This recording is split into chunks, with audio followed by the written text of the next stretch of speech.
తులం బంగారం ఇస్తా అంటే ఏం సంగతి అంటే నీ పేగులు వీకి మెడలేసుకుంటా అంటాడు.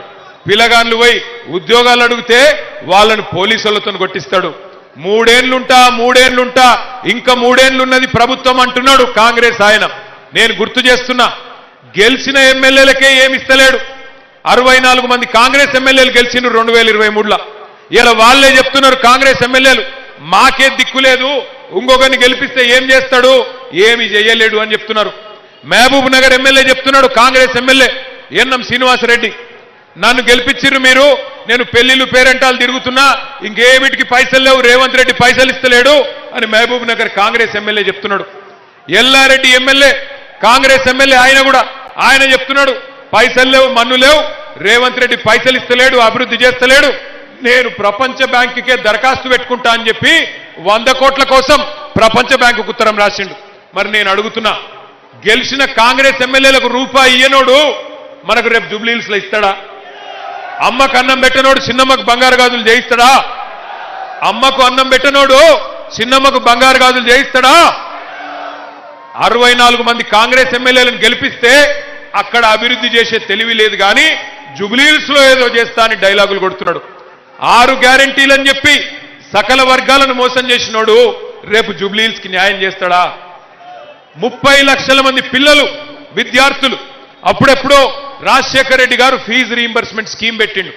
ఆ పిల్లలని ఇవాళ ఫీజులు ఇవ్వకుండా సతాయిస్తున్నాడు రేవంత్ రెడ్డి. 10,000 కోట్లు ఫీజు రీయింబర్స్మెంట్ బాకీ ఉన్నాడు.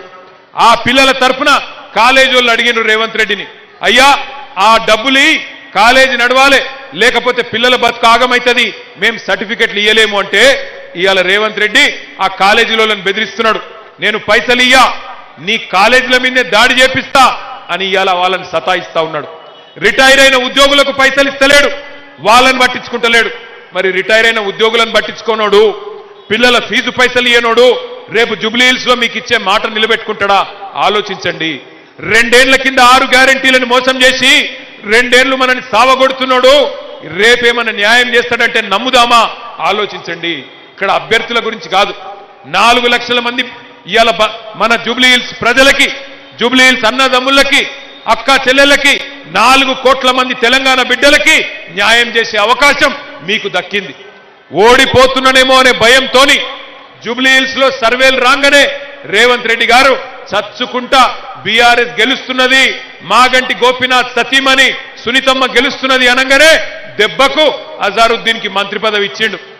ఎలక్షన్లు లేనప్పుడేమో సినిమా వాళ్ళని తీసుకుపోయి జైల్లో పెడతాడు, ఎలక్షన్లు లేకపోతేనేమో సినిమా వాళ్ళని తీసుకుపోయి జైల్లో పెడతాడు.